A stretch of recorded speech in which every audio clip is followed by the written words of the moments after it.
Okay, so this is my number 33rd video, and I just realised that, so I wanted to make it about, I guess, a background on me.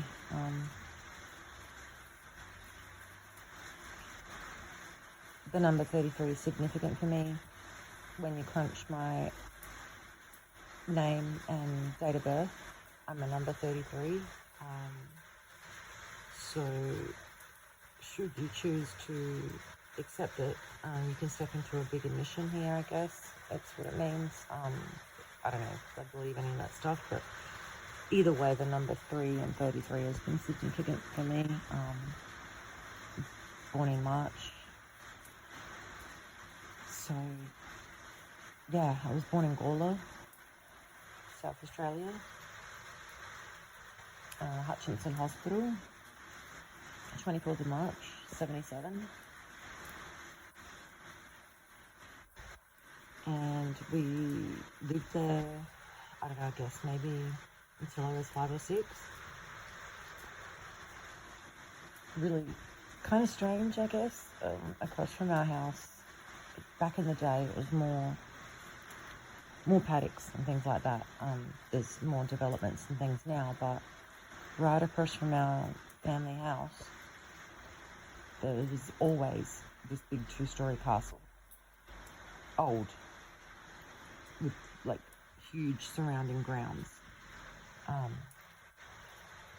Yeah, kind of strange, really, in the middle of the suburb like that, but yeah, that's what it was. And I've just recently looked it up on Google Maps, because I was curious to see, like, if that's been developed yet, because that was there in 77, when I was a child, so late 70s. And it still is there. So I'm going to post in the description the photos of that, because when I looked on Google Maps, the aerial shot, there's this symbol in the front. Well, it's not particularly a symbol, but there's pathways. And when you see on the picture, you'll see what I mean. Like, I don't know. I have no idea, okay? I'm researching things now relating to, my childhood, just trying to piece things together. But, also using my discernment and knowing that there can be all sorts of inceptions happening. But, the more people come out with information, the more other things click for, other different people. So I've gained so much just from watching, specific spiritual channels that I've been watching here and there. I actually don't anymore. I don't watch anything except for cartoons. Only because there's been some really weird things happening when I'm doing that, like watching real people. So it's got to the point now where I'm just watching cartoons, and the occasional thing. Anyway, this symbol, I'll post it. Really strange. And down the road from us, on the corner, there were horse stables. And I still remember, because we used to walk down there. Our mum would take us down there and we'd feed the horses, like, apples. And it was like my favourite thing to do. So one day, I actually kind of went missing. From what I'm told, I didn't get off the bus, or wasn't on the bus, or, this was like literally 3 or 4 doors down from our house. So a little local school bus that would, drop kids off. And the bus stop was right at the front of the horse stables. So, yeah, the family story is that I didn't come home. The police were out looking for me and eventually brought me home. But what I remember of that day was getting off the bus and standing at the gate with the horse stables and looking at the horses. And I remember a man being at the gate, short, older man,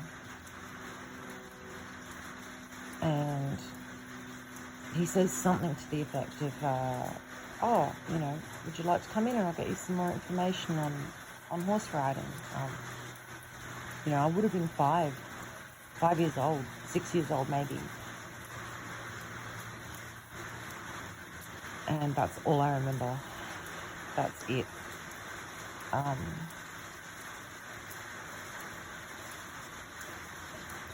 There's also another curious story to my childhood that I can't make a lot of sense of. I had a really close friend at primary school, like, you know, when I was 5, called Kimberly. And I still have a photograph of her, you know. I have a trunk with all my old photographs. Oh well, I'm gonna have to pause for a second. And yeah, we were really close friends at that age. So Kimberly died, apparently, is what I was told.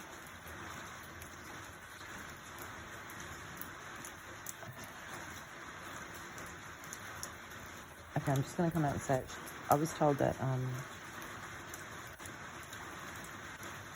her brother was playing with her dad's gun and accidentally killed her.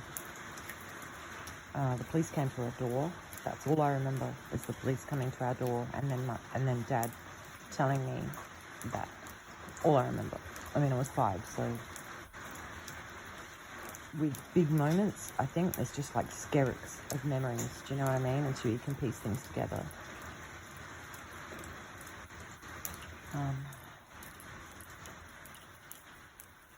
But this has been highlighted for me and kind of keeps coming back to visit me, and I don't know why that is.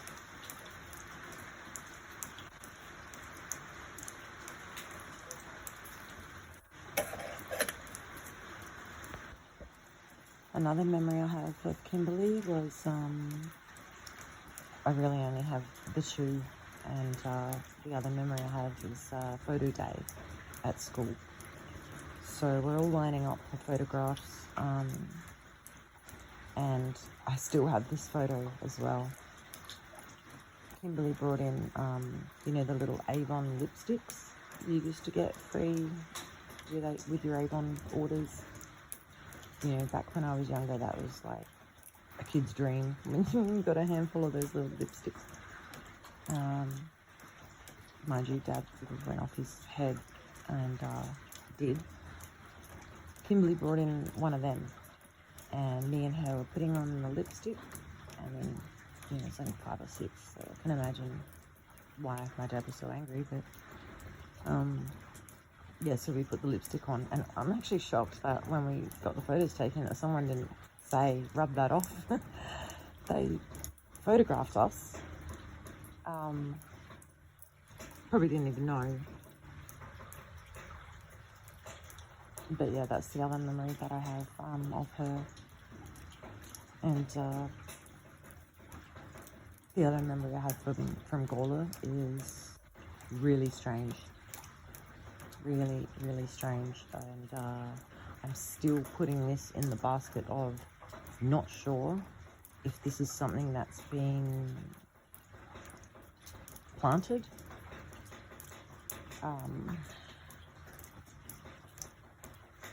Just really strange. Because I do feel like I remember it. Do you know what I mean? It's like, once it popped up, it was like, oh yeah, I remember that. I remember that happened. So it's still not something that's 100% solid. But I do remember walking to class after recess and walking between some of the transportable buildings. There's hardly anyone around. Everyone's kind of has already scurried to their classes. And I must have been dawdling, you know, a little bit, and two older boys. I don't remember anything about what they look like. I just remembering the height. Like two older boys come up to me and ask, I don't know, the only thing I remember them saying is, "That's okay, we'll get you to class." And that's all I remember.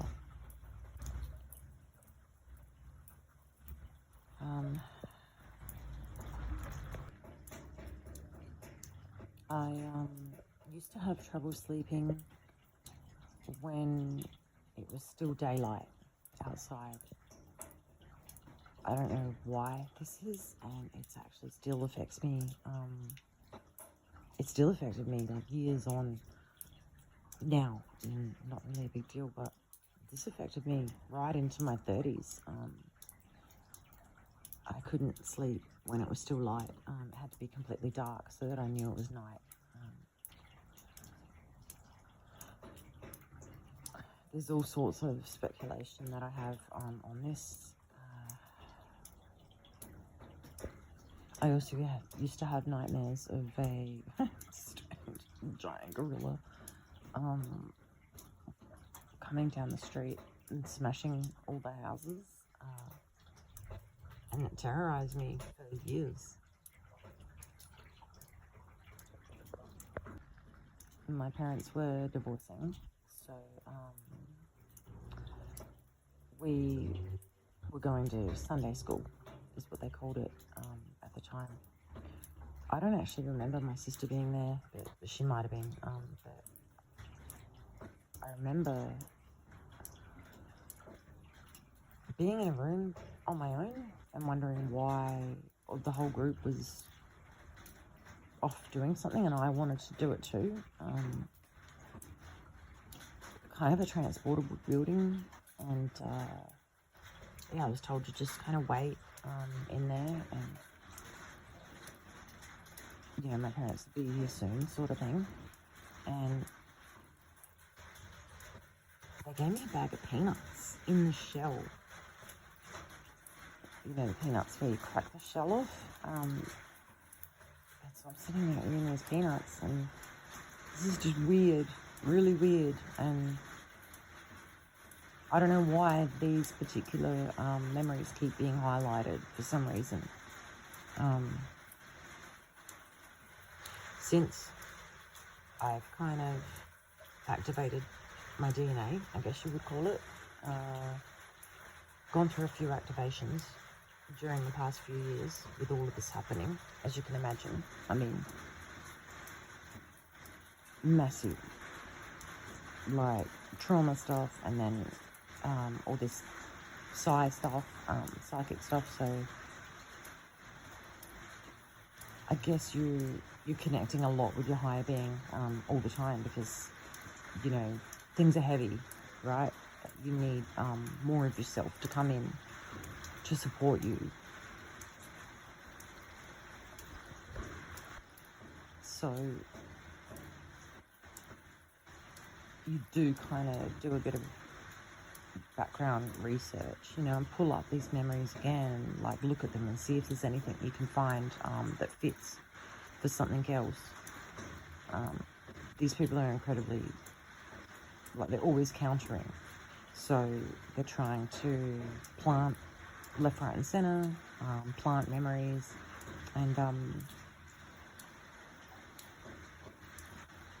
you kind of have to learn to see that, but to recognize what is a real memory and what is a fake screen or plant. Obviously, real memories are something you've probably visited a few times, and there's details, so many details. It's tactile, and it's visceral. Plant and screen memories, once you start delving into them, they don't have that padding behind them. And I shouldn't even be saying this, because these people detect everything every counter that I make, and they think, okay, so how can we improve this? So this is what's been happening with me. They've been using me to advance, I'm afraid.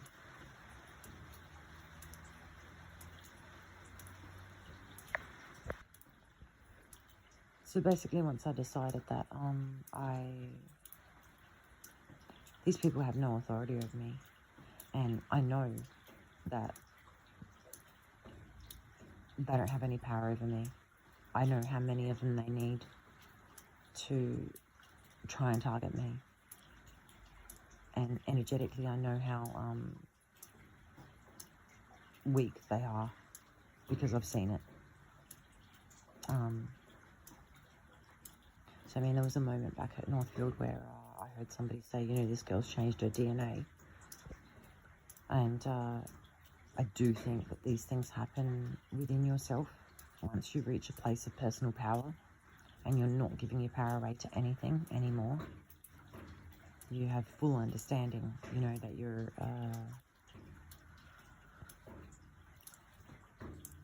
you're experiencing here in this body.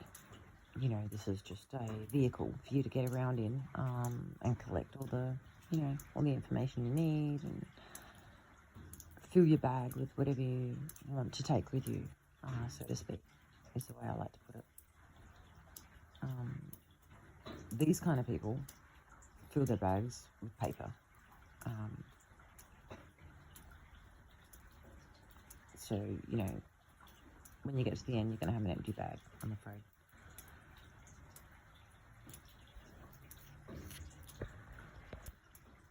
I'm not saying that you don't need money, because we live in a 3D construct and you're not getting anywhere without money. And I will be the first one to tell you that.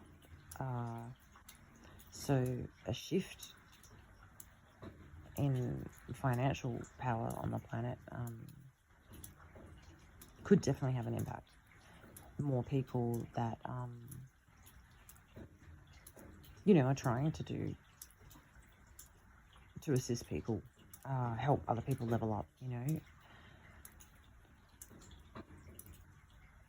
to kind of shift that balance would definitely make an impact too. And I mean, I'm trying to, whoops, I keep covering my mic. I'm trying to deliver a blow to this this whole Satanist child abuse movement by standing in my power and showing them that, no, this ain't happening, you know, a roadblock, so to speak. So they can slander me all they want.